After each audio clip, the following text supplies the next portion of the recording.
Hello guys, welcome back to my channel. तो आज हम बात करेंगे फार्माकोलॉजी में ओरल हाइपोग्लाइसेमिक एजेंट के बारे में। ओरल हाइपोग्लाइसेमिक एजेंट्स क्या होते हैं? तो ओरल हाइपोग्लाइसेमिक एजेंट्स वो होते हैं जो हम ब्लड ग्लूकोज लेवल को मतलब कम करने के लिए यूज़ करते हैं, जैसे डायबिटीज़ मेलाइटस में। ठीक है, तो इसको चलिए हम देखते हैं। Oral hypoglycaemic are the class of medications used to lower blood glucose levels in the treatment of the diabetes mellitus, particularly type 2 diabetes mellitus. जो ओरल हाइपोग्लाइसेमिक एजेंट्स होते हैं वो लोअर ब्लड ग्लूकोज लेवल में use करे जाते हैं। ठीक है, treatment of the diabetes mellitus में और मेनली टाइप 2 डायबिटीज़ मेलाइटस में हम इसका यूज़ करते हैं। ये जो ओरल हाइपोग्लाइसेमिक एजेंट होते हैं वो डिस्कनेक्ट होते हैं इंसुलिन के थ्रू, और ठीक है, इंसुलिन के द्वारा ये डिस्कनेक्ट होते हैं और इनको हम ओरली लेते हैं और ये मैनेज करते हैं ब्लड शुगर लेवल को। तो अगली बार हम इसका देखेंगे, आगे चल के इसका क्लासिफिकेशन क्या होता है। नंबर 1 में इसका आएगा सल्फोनेल यूरेज़। सल्फोनेल यूरेज़ में क्या होता है, ये इंक्रीज़ करते हैं इंसुलिन सिक्रीशन को पैंक्रियाटिक बीटा सेल्स के द्वारा। ठीक है, तो इसके हम एग्जांपल देख लेंगे। ग्लिपज़ाइड है और ग्लिम्प्राइड देखने को मिलेगा, ग्लाइवुराइड देखने को मिलेगा। अगला हमारा आता है बिगोनाइड्स। बिगोनाइड्स क्या होते हैं, डिक्रीज़ करते हैं हेपेटिक ग्लूकोज प्रोडक्शन को और इंक्रीज़ करते हैं इंसुलिन सेंसिटिविटी को। तो इसमें हमारा एग्जांपल आता है, जैसे मेटफॉर्मिन। इसमें मेटफॉर्मिन ड्रग का यूज़ करेंगे, उसको पेशेंट को देंगे। तो अगला हम बात करेंगे थायाज़ोलिडीन डायोनेज़ के बारे में। तो ये क्या करता है, इंक्रीज़ करता है इंसुलिन सेंसिटिविटी को इन द पेरीफेरल टिश्यू को। ठीक है, पेरीफेरल टिश्यू में ये इंसुलिन सेंसिटिविटी को ये इंक्रीज़ करता है। इसमें हम एग्जांपल देखेंगे, मतलब कौन सी ड्रग प्रोवाइड करेंगे। प्योग्लिटाज़ोन और रोज़िग्लिटाज़ोन का हम यूज़ करेंगे। अगला हमारा आता है अल्फ़ा ग्लूकोसाइड इन्हिबिटर। ठीक है, इसमें हम क्या देखेंगे, ये किस लिए प्रोवाइड करा जाता है, स्लो इंटेस्टाइनल कार्बोहाइड्रेट डाइजेशन और एब्जॉर्प्शन के लिए। इसमें ये हम मेनली किस लिए देते हैं, इससे हमारा डाइजेशन सिस्टम होता है वो मतलब स्लो हो जाता है। ठीक है, कार्बोहाइड्रेट डाइजेशन और एब्जॉर्प्शन भी स्लो हो जाता है। इसमें हम कौन सी मेडिसिन देंगे, एक्कारवोज और मैग्नीटॉल। एक्कारवोज और मैग्नीटॉल इसमें ड्रग हम प्रोवाइड करेंगे। अब अगला हमारा आता है DPP4 इनहिबिटर्स। ये क्या करते हैं, इन्हेंस करते हैं इन सर्टेन हार्मोन्स को और स्टिमुलेट करते हैं इंसुलिन रिलीज एंड डिक्रीज करते हैं ग्लूकोजन सिक्रेशन को। ठीक है, ये स्टिमुलेट करते हैं इंसुलिन रिलीज को और डिक्रीज करते हैं ग्लूकोजन सिक्रेशन को। ठीक है, तो DPP4 इनहिबिटर्स के एग्जांपल हम देख लेंगे। इसमें हम सीटाग्लिप्टिन देंगे और लेनाग्लिप्टिन देंगे। ठीक है, अगला हमारा आता है CCL2 इनहिबिटर्स। इसमें हम प्रिवेंट करते हैं ग्लूकोज रीअब्जॉर्प्शन किडनी में। ठीक है, और इंक्रीज़ करते हैं यूरिनरी ग्लूकोज सिक्रेशन को। तो इसमें हम ड्रग प्रोवाइड करेंगे कैनाग्लिफ्लोजीन और एम्फाग्लिफ्लोजीन।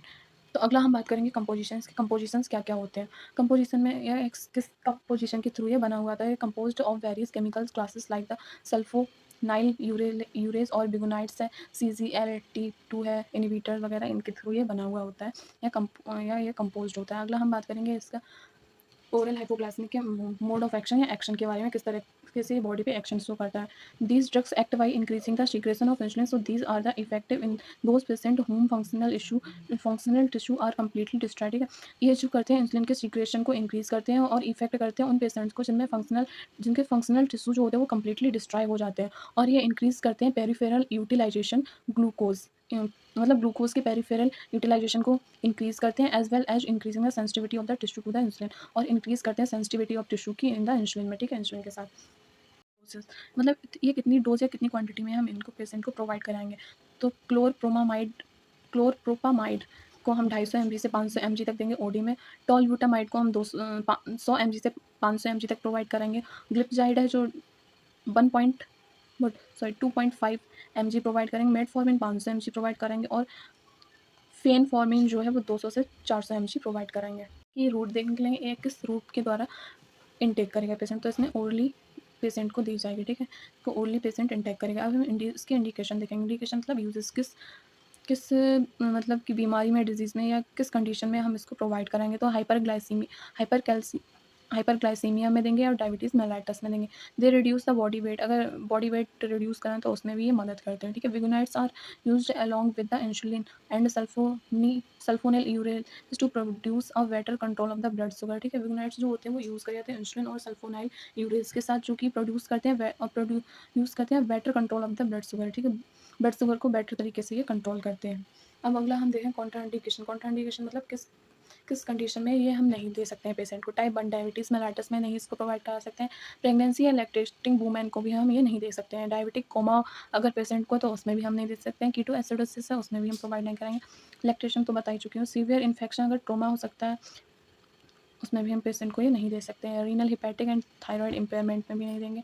Special precaution with the blocker and after prolong period of the exercise. Acute chronic metabolic acidosis में भी हम इसको प्रोवाइड नहीं करा सकते हैं। Acute chronic disease with may cause tissue hypoxia, specially cardiac और रेस्पिरेटरी शॉक। रेस्पिरेटरी शॉक और कार्डियक मतलब शॉक हो गया या कुछ कार्डियक इशू या कार्डियक कंडीशन है तो उसमें भी हम नहीं दे सकते हैं।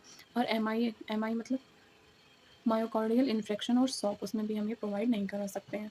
हमारा आता है ड्रग इंट्रैक्शन। ड्रग इंट्रैक्शन किस तरीके से होता है या किस किस ड्रग के साथ ये इंटरेक्ट करता है। Concurrent use of the antibiotic with the beta blocker may produce sign and symptom of hypoglycaemia. ठीक है, अगर हम ये एंटीबायोटिक्स और बीटा ब्लॉकर्स के साथ देंगे तो ये हाइपोग्लाइसीमिया को कॉज करेगा या डिजीज़ को अकर करेगा।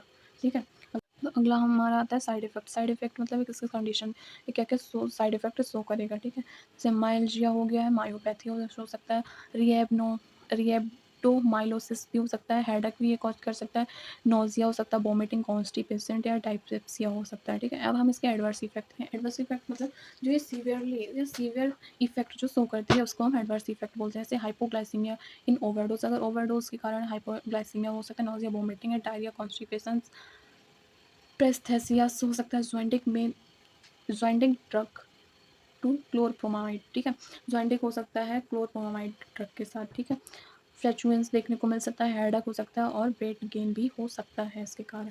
अब हम बात करेंगे टॉक्सिसिटी। टॉक्सिसिटी इसकी क्या हो सकती है।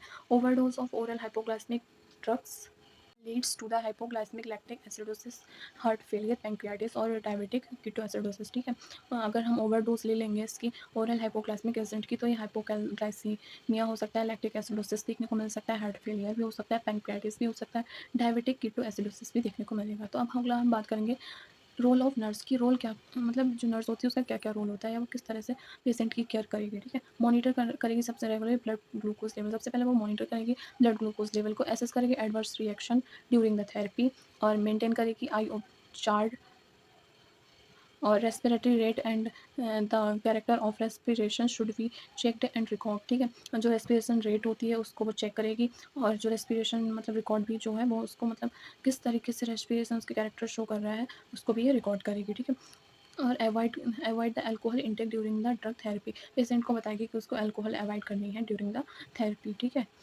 अगला हमारा आता है ड्रग्स जो भी administer just after the food is taken. Drug जो है वो हमें एडमिनिस्टर कराना है जब हम कुछ मतलब पेशेंट कुछ फूड या इंटेक कर लेगा तो उसके बाद ही ड्रग को वो एडमिनिस्टर करेगा या उसके बाद ही वो अपनी जो ड्रग्स है उसको खा सकता है। ओरल हाइपोग्लाइसेमिक एजेंट या ड्रग्स के बारे में अगर आपको वीडियो अच्छी लगी तो please like share and subscribe my channel. Thanks for watching.